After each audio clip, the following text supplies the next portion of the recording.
Welcome back to Naptime Sports Talk Podcast. Thank you for tuning in to our latest episode. Enjoy the show. Welcome back to Naptime Sports Talk Podcast. On today's episode, I'm going to be flying solo on this one as my co-host DC is recovering from being ill. So Big D, I hope you are doing okay, and I look forward to having you on the next podcast with me. So rest up, big guy, and we'll hear from you soon on here. So yeah, just dive right into it. So the Minnesota Vikings, we've had about a week now in free agency, and Kwesi has been doing a great job thus far addressing our needs, addressing the holes that we have within our team. And the biggest thing to me is that he has been hitting my wish list that I've been talking about since the end of the season, since that time, the game in Detroit at the end of the year, and the game game versus the Rams in Arizona at the end of the year too. So he went out there and he shored up that interior on the O-line, and he shored up the interior on the defensive line, and he's building them trenches, which makes me super, super excited and happy that we are finally addressing these major concerns that we've had for numerous years. So just going into it, I'll just kind of start off going through the new arrivals, some guys who re-signed with us, guys who maybe got extended before the actual new league year started, and actually, before the tampering period even started too. So I'll go over those moves, and then I'll actually get into the departures of guys who have left the Minnesota Vikings or on to new chapters with new teams. So first off, before we reached the tampering period on Sunday night, Aaron Jones struck the deal with the Minnesota Vikings to come back on a 2-year, $20 million deal, $13 million guaranteed. I was excited to have Jones back. My first look at the numbers, you see 2 years, $20 million, like, okay, he's getting $10 million a year. And, that's not the case. He's getting $13 million guaranteed, so that cap hit for this year goes down considerably, and then it goes up in the next year in 2026. So I'm excited to have Aaron Jones. I always thought that we needed a complimentary back, and I'll talk about that piece as we go on here. But I'm just kind of going through the day by day leading up to the present day, which is March 18th, Tuesday. So almost a week into our whole free agency period now. Then that same night, I believe, the same night there, the Vikings strike the deal with punter Ryan Wright, bringing him back on a 1-year, $1.75 million deal. So nice to have our specialists going forward. We know who our long snapper is with DePaulo. We know who our punter is with Wright. We know who our kicker is with Reichard. So that is exciting to have those positions locked down. And just knowing that we have those positions that we just have those positions locked down. So then we move into the tampering period now. The first big one that broke for us was during the day on that Monday, and that was signing cornerback Isaiah Rodgers, who just came off a Super Bowl win with the Philadelphia Eagles, and we're signing him for a 2-year, $15 million deal, $8 million guaranteed. My first thought with Rodgers was, it's not a big needle mover for me. I thought that he could be a good depth guy for us at the cornerback position for sure. He has that playing experience. He has that playing time. And I'm excited to see what he can do in the Flores scheme. So, but at first I was like, it's a pretty good signing. It's all right, but it wasn't a needle mover for me. But after spending more time learning about him a little more and going back and watching some of the games, he played some meaningful football at the end of the season. So I'm excited for his experience in our cornerback room.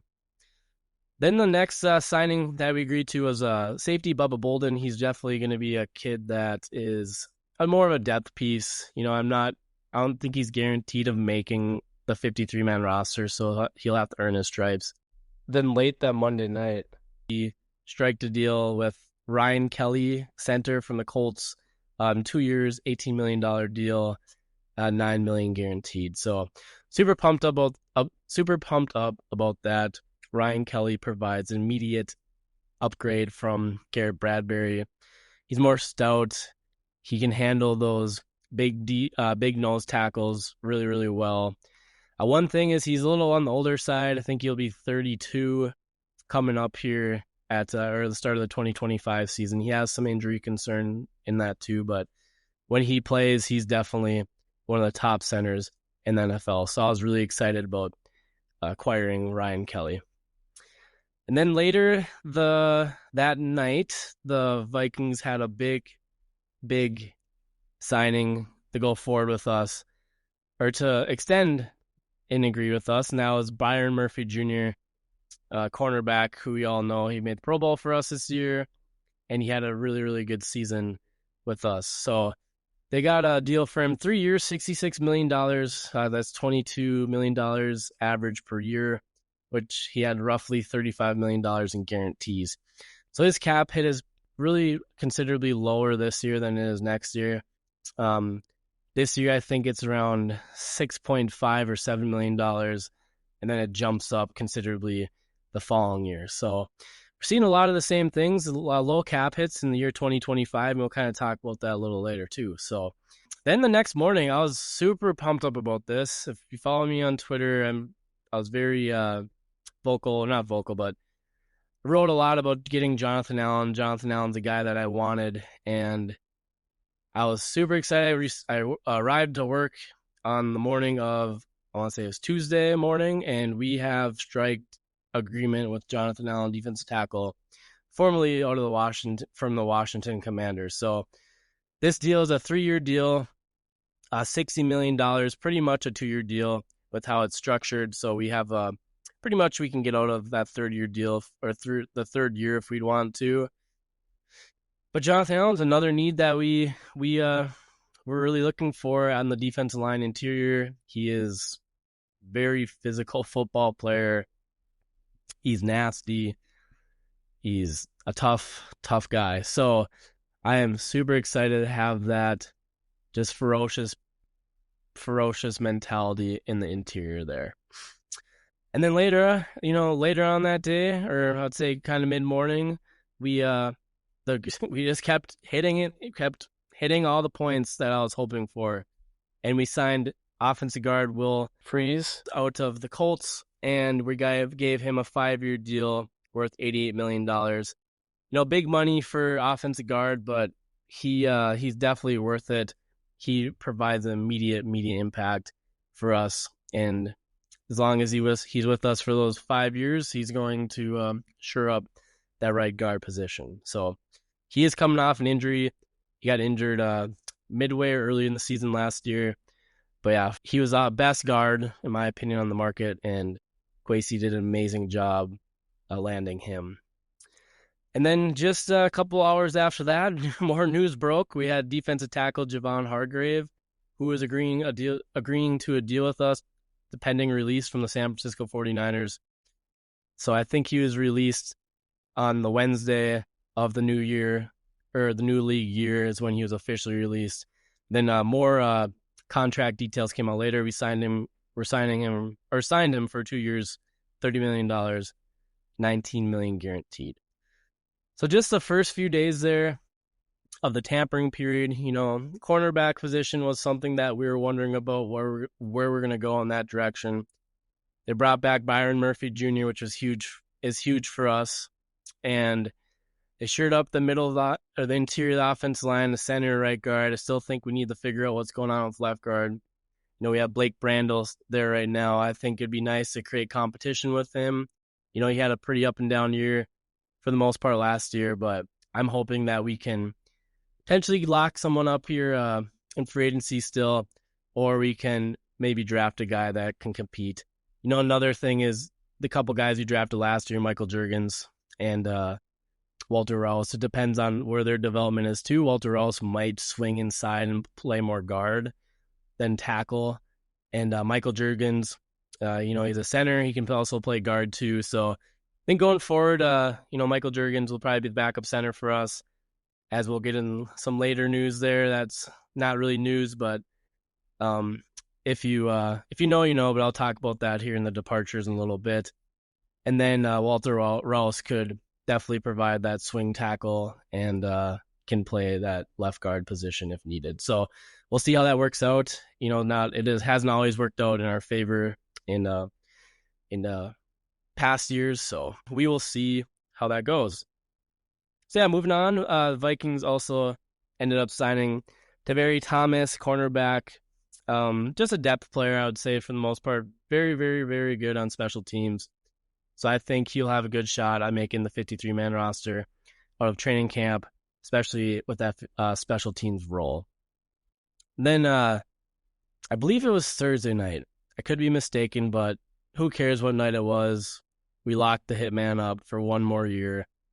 Harrison Smith is coming back on a one-year deal worth $10.25 million and then up to $14 million in incentives. So I'm just so happy that Harrison Smith re-signed with us, agreed to come back for one more year, and I hope this last year can really make it worth it to him coming back. So he definitely has a lot more left in the tank, and as soon as he retires, that guy's going into our Ring of Honor. There's no question about that. So it's very cool to see a player play his whole career with one team. And we'll see what happens after this year. But if I had to guess right now, I think this would be Harrison Smith's last season. So, and then moving on. So we ended up adding more to our offensive line. Justin Scully, offensive lineman. He played at Tampa Bay. He ended up playing 17 games last year and starting 5. So nice piece to have on our line. Some good experience too. And then we moved on, and the next guy that we ended up agreeing to was we're bringing back this guy. Actually, he used to play for us, Eric Wilson, linebacker. So I believe he spent a couple of years. He spent a couple of years away from us, at least like 2 to 3. I know he was with the Packers last year, so he's probably happy to come back and play with a team other than the Cheeseheads. So I'm excited to have Eric Wilson. He's just a sideline guy, as we've seen him starting before for us, and he's a nice depth piece with some good experience to add to that linebacker room. So we should have Ivan Pace Jr. moving forward, and then we would have Blake Cashman and Eric Wilson there. So nice depth piece to have, especially with Pace and Cashman sometimes having those injury bugs. And then I think it was the next deal we made was trading for running back Jordan Mason. So I'm really excited about having Jordan Mason on our team. I think he's a perfect complementary back to Aaron Jones. So super excited about that. We ended up giving him a 2-year deal, $12 million and $7 million guaranteed. So I think he's going to fit perfectly with Jones, and, he can be that number 2 back for us going forward for some time, and you'll see what the Vikes do. We'll see if they add a running back in the draft here. So that's another thing that, if you have been listening to our podcast, we've been talking about how this draft is absolutely loaded. So I think it'd be smart for the Vikings to try to go out there and snag one of these guys coming out in this draft. So going over the trade details, we ended up sending a 2026 6th-round pick and pick number 160 this year to San Fran. In return, we acquired Jordan Mason and pick number 187. So we swapped picks with them, and I believe that 2026 6th-round pick was traded on. We traded a player to obtain that pick, and I'll talk about that player coming up in a second. So. And then today, on March 18th, it broke that, actually it was yesterday, it broke that Jeff Okudah, former number 3 overall pick out of Ohio State, was drafted by the Lions, was meeting with the Vikings, was touring the TCO Performance Center, and then it broke today that he signed a 1-year deal. So I'm super excited about this. Jeff Okudah has really had a tough pro career.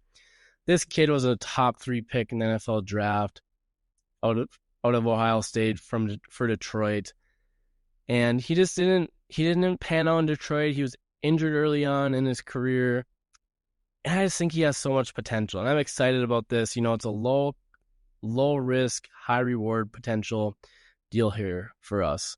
So either he flourishes and does really well and learns more from B-Flow, and B-Flow unlocks more of that potential, or you know what, he's just unfortunately just not going to be as good as everyone thought he was going to be in the NFL. So I really like that low floor, low risk and high reward type. If we end up getting some more out of him and helping him or further develop his game and become better at the cornerback position.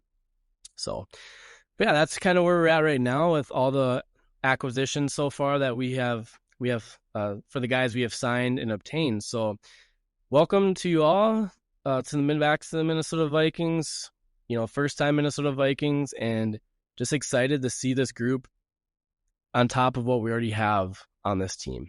So now I'm going to move into the departures. So players who are leaving the Vikings to go to different teams. So number one, Cam Bynum is no longer a Minnesota Viking. He agreed to a four-year, $60 million deal with the Indianapolis Colts. So he got a really good contract there at the Colts. And I'm glad the Vikes didn't pay him that money. I like Bynum a lot. I think he's a really good. I thought he was a good player. Seems like a great guy, good locker room guy.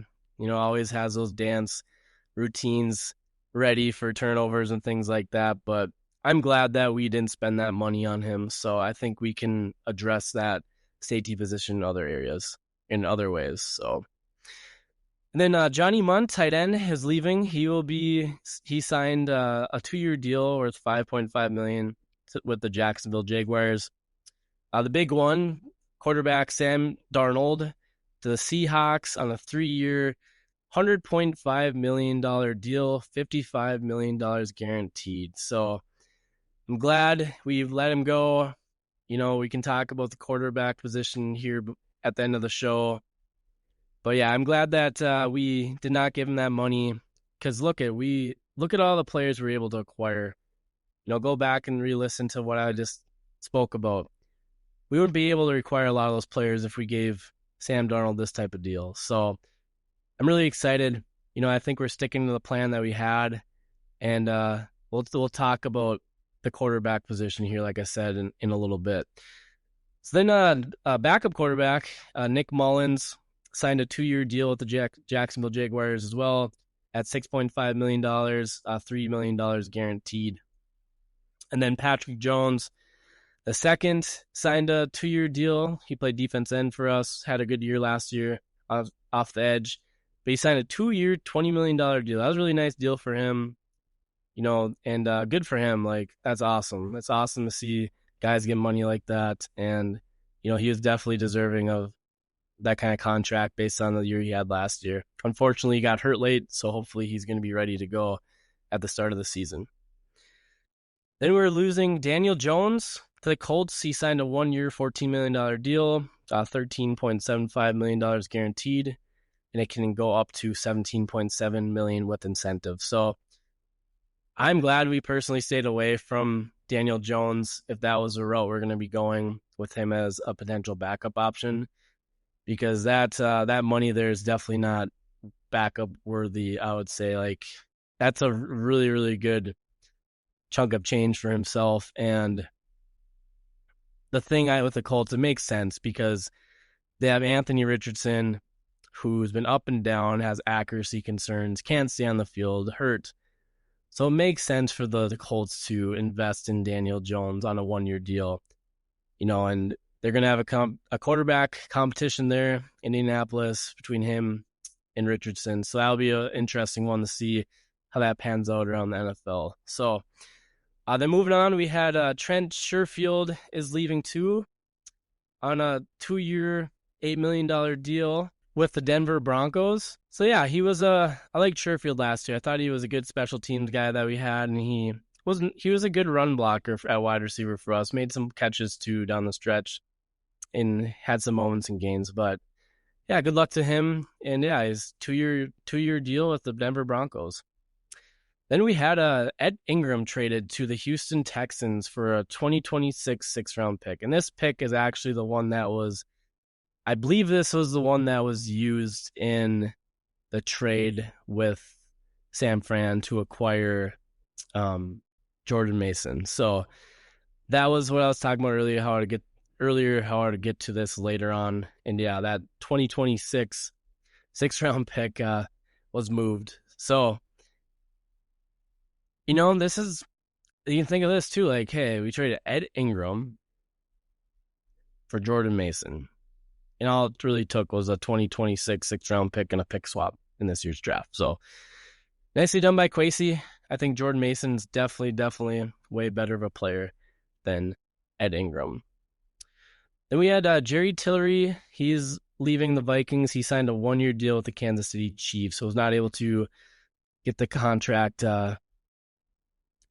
details on that one. So I thought Tillery had a nice season with us last year, but based on who we signed with Allen and Hargrave, it may make sense to let him walk.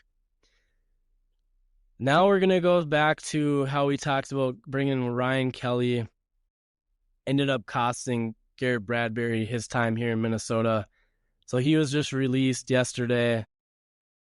And then today he signed a 2-year deal with the New England Patriots worth $12 million, $3.8 million guaranteed. So very, very low contract guarantee in that for Garrett Bradbury. But you know what? Garrett Bradbury over his time with Minnesota, he just struggled with big nose tackles, big defensive tackles. And many, many times we've seen him laying on his butt, getting pushed back into the pocket, getting pushed back into the quarterback, giving up pressure up the middle. So, I hope he can do well there in New England. I have basically what I'm trying to say is I think Garrett Bradbury seems like a pretty good guy, and I'll wish him luck, unless he's playing the Minnesota Vikings. Then I hope Allen puts him on his butt. But other than that, yeah, I'm happy with moving on from him. And there's a lot of talk about him moving potentially to guard, which I thought was just kind of crazy because, it's just like, no, let's just get rid of him, cut the ties, let's move on. So glad we finally got rid of him. Some people are surprised that, we weren't able to trade him, but you have to remember too, like, teams, and really, at the end of the day, it was probably better for him that he gets the pick where he wants to go with the interest that he had. And just we're in the day right now where teams aren't really going to trade for guys unless, especially when teams are going to release players. So usually teams wait it out and try to get them by signing them. So, but yeah, that's kind of all the agreements we've had so far, the moves the Vikings have made thus far. And it's been exciting watching us be this active in free agency. I was not expecting us to be this active. I knew we had a good amount of cap space. And we still have pretty good amount of cap space based on how these contracts are structured. So couple of things we need to still do is, quarterback position. Here we go again. It's a question mark going forward. For some, it's not a question mark. For some, it's, hey, we're rolling with J.J. McCarthy. This is the guy we picked at number 10. This is the guy that Kwesi and KOC identified as our potential future quarterback. I'm going to hit the brakes on calling him our franchise quarterback because I think you need to prove it first before we call you a franchise quarterback. So he's definitely the guy that we're hoping to be a franchise quarterback. But before I call him a franchise quarterback, I need to see him on the field in action first. One preseason game, and based on what he did in college, is not going to grant me to call him that franchise quarterback. So I'm hoping that he's our franchise quarterback. Don't get me wrong. I think he's a great kid. I think he has a lot of talent. The only thing I'm concerned about is if he's not ready right now, and if we're going to need to roll with a backup quarterback. Right now on roster, we just have Brett Rypien on roster at quarterback. We're going to bring someone else in. to back him up if this is what we're doing, if we're rolling with him next year for sure. And, a guy out there right now that makes sense, I see it a lot, is Joe Flacco. I completely agree. Hey, Joe Flacco spent a lot of time in the purple and the Baltimore Ravens. He can come finish his career with the better purple here with the Minnesota Vikings. So, yeah, it's going to be interesting because we have roughly $25-30 million of cap space left. Some of that money has to be used to the draft. We only have 4 draft picks as of right now, so there's not a whole amount of money that has to be taken up in the draft for that. But unless you've been living under a rock, the big rumor, the big news all over Twitter is Aaron Rodgers has interest in the Minnesota Vikings, but the big question is, do we have that same interest in him? We'll see what happens. I know a lot of Vikings fans are not for it. They do not like Aaron Rodgers.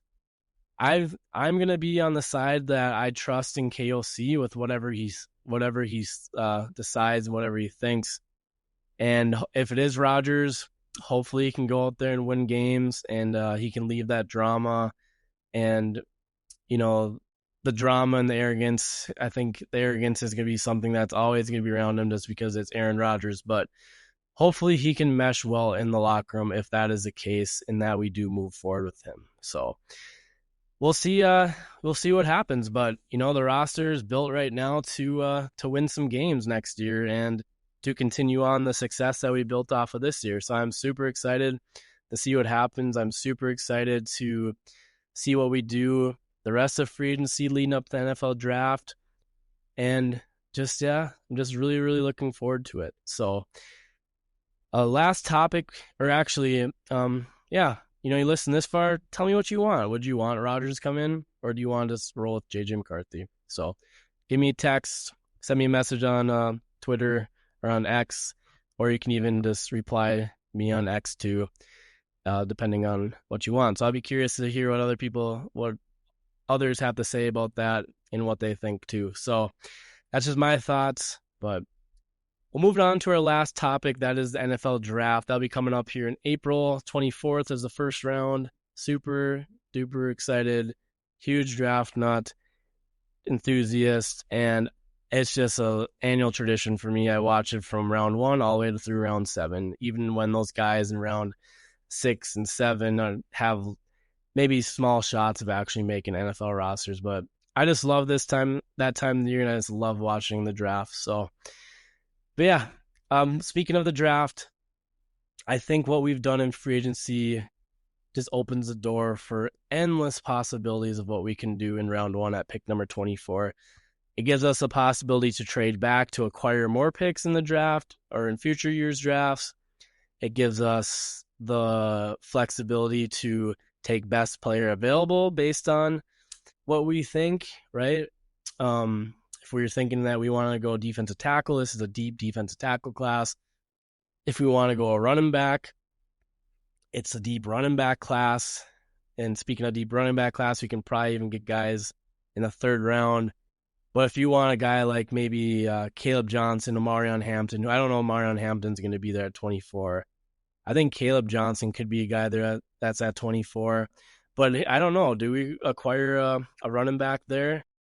One thing is Aaron Jones. Yeah, I guess Aaron Jones is a little older, on the older side. He has a tough time staying on the field. So if we did draft a high-end talent, I think that we'd have a really solid rotation of Aaron Jones, whoever we draft, and Jordan Mason. So it'd be interesting to see what we do. Another thing, too, as I see is, do we go to the wide receiver route, depending on what's there? We could add wide receiver number 3, and a potential replacement for Jordan Addison if we do not extend him in the future. So that gives us possibilities there. Guys like Luther Burden Jr. could be there, or Luther Burden could be there. Guys like Mika Ibuka at Ohio State could be there. Maybe Matthew Golden might be in that range from Texas. He's an exciting prospect. So we'll see what happens. But yeah, there's endless possibilities what we can do at number 24. So another position to think of, is, we built our offense line pretty well, but a guy like Greg Zabel, who's out of North Dakota State, he's played like almost every position on the freaking offense line. So He gets played tackle, he's played guard, he's played center, and I love that. He handled himself extremely well at the Senior Bowl. He's tested really well the whole draft process. You've seen his stock just skyrocket. But he's a guy that I really am interested in because, we can play him at guard, and then we can move him back to center once Ryan Kelly would be done. So I like that. We saw that with the Philadelphia Eagles. They did the same thing with Jason Kelsey. They drafted Jurgens.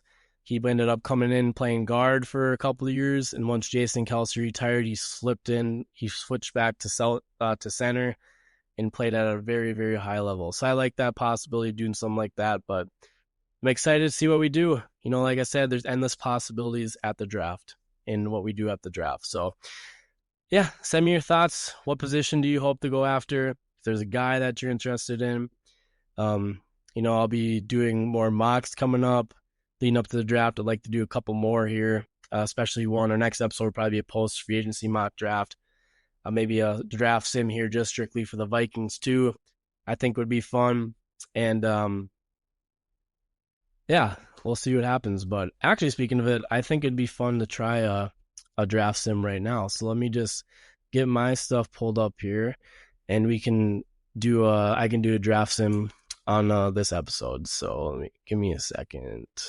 So I'm going to be doing a 7-round mock sim just for the Vikings. So I'm going to kick that off right now. All right, let's see what happens here.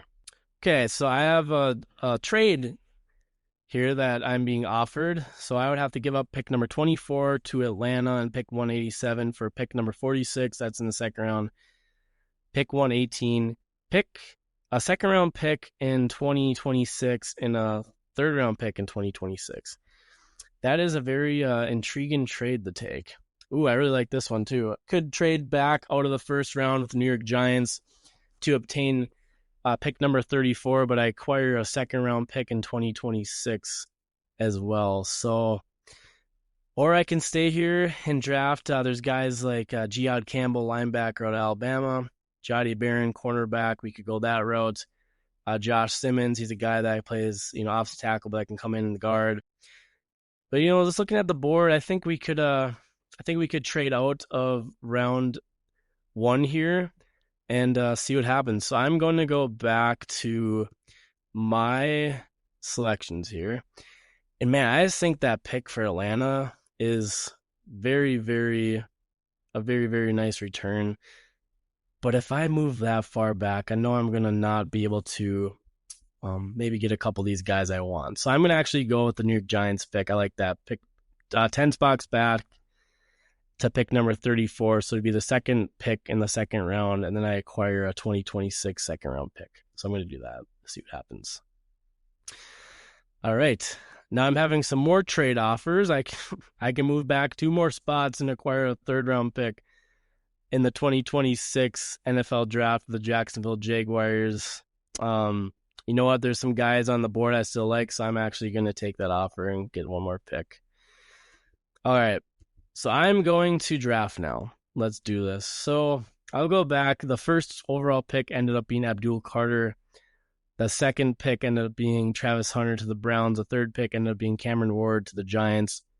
The Patriots took Will Johnson, cornerback, and the Jaguars took Mason Graham, defense tackle. That is the top 5. Then Ashton Genty went to number 6 to the Raiders, and the Jets actually took Shedeur Sanders. So all those are possibilities that I can see. So this guy I'm thinking about here is, I don't know if he's going to. I think he's going to be a first-round lock, and I keep seeing him just slipping out of the first round in mock sims lately, and I don't know if it's just because this mock sim site I have is a little more maybe they just have him rated a little lower, but this is Kenneth Grant out of Michigan. I love Kenneth Grant, defensive tackle, 6'3", 331 pounds. He's probably one of the most explosive defensive tackle prospects that we've seen over that 330 mark for weight. And I think he'd be a really, really nice rotational piece for us. So I'm going to take defense tackle Kenneth Grant out of Michigan. So, all right, now my next pick will be in will be pick number 97. Another thing is this class, it has some position groups that are pretty deep, but overall, the whole draft isn't as deep as we've seen in past years. So let's see here. My picks, I have 97, 139, and 187 left in this draft. And I'm actually just got another trade here. So I can move back roughly 12 spots with Buffalo and acquire another draft pick. Or I can move back one spot and acquire a pick at 253 from the Miami Dolphins. What I'm going to do here, I'm going to move back, and I'm going to accept this Buffalo trade. I like moving back a little bit and then acquiring another pick here. So that's a little earlier than that Miami Dolphins pick. So let's see what happens. All right, so let's see. I am now in round 4, and I'm got another trade offer, but I'm going to reject that trade. So let me see what we have here. All right, so a player that I have a big interest in, is I think what we can do in this point of the draft is a guy. He has a little bit of fumbling concerns, but he's just a speedster. He ran, I think, like in the 4.3s in the 40, and his running back, his name is Bishal Tutin. He's a running back out of Virginia Tech. So I'm going to take Tutin there. I think he'd be a nice add to a running back room. He kind of reminds me, he could fit that Aaron Jones role really well too. So he's a really good pass catcher of the back, and he's kind of like a one cut, just explodes. So I really like having that. So now I'm in the 5th round. I'm picking at 139, and I'm going to be looking for, let's see here. I'm going to be taking a defensive tackle. I already took a defensive tackle. Actually, no, I'm going to change my mind. Here. I'm going to go back to that linebacker position, and I'm going to draft Danny Stutzman out of Oklahoma. So Stutzman, he's just a tackling machine at Oklahoma, and I think he would fit nicely in our linebacker room. All right, now I'm in round 6. This is probably the time of the draft that a lot of people turn the draft off, and that's okay. But hey, I don't blame you. So a lot of these guys end up don't panning out, but draft nerd like me, I just love seeing what we can do. So I'm really interested in this pick. So I'm in the 6th round. This will be my second to last pick. And man, this guy's sitting here. Dylan Sampson, running back out of Tennessee, still sitting there, but I already took a running back. Let's see. I'm going to draft Jaw Joyner out of Minnesota. I really like Jaw Joyner a lot. I think he's a good prospect, and I think he'd be a nice little developmental potential piece for us on the edge. Serve as a rotation guy, come in and provide some pass rush for us. So I like that pick there. Now I'm having my last pick of the draft, and one position that I have not really addressed. I think the Vikings either going to draft this position early, or we're going to sign another guy in free agency here for the cornerback position. So I think I really like this kid. If you watch any Colorado football, his name's Jimmy Horn Jr. Like this capabilities. He's extremely he's a pretty solid route runner, I'd say, with excellent speed. So I think he'd be a nice player to pick for the wide receiver position, just to take a shot on, see if he can develop into anything big. So that's what I'm going to do. I'm going to take Jimmy Horn Jr. at wide receiver, and that is the end of our mock sim. So I ended up with Kenneth Grant, defense tackle out of Michigan, Bishal Tutin, running back out of Virginia Tech, Danny Stutzman, linebacker out of Oklahoma, Jaw Joyner, edge defender out of Minnesota, and then Jimmy Horn Jr., wide receiver of Colorado, and ended up picking up a 2026 second-round pick from the New York Giants and a 2026 third-round pick from the Jacksonville Jaguars. So both those picks could be high in those rounds too. That makes me excited about that too. So, but yeah, that is our mock sim today. And yeah, let me know what you think. But I think Kenneth Grant would be a nice ad for us. And, I think that'd be probably more realistic to take him in round 1, potentially at that 24th pick if he's there. So he might go top 20. You don't know. Don't know what happens, but that's the beautiful thing with the draft is you just kind of never know. And this year it's just we don't really know what's happening at number 1, at least as of right now. Tennessee Titans could go many directions. So, well, let me know what you think of the sim. It's probably not my best sim I've done, but to be honest with you, but I do like what we came out with in this mock sim too. So, but yeah, well, that brings me to this part of the episode where we're going to wrap it up. So, if you made it this far, thank you for listening. Thank you for supporting the podcast. And DC, you should be joining me on the next one. Like I said, DC, hope you're feeling better. And, we'll catch you next time. Skol Vikes. Thank you for listening to our episode. Be sure to give us a follow on Instagram and X at Naptime Sports Talk Podcast for content related to the pod. Thank you for the support.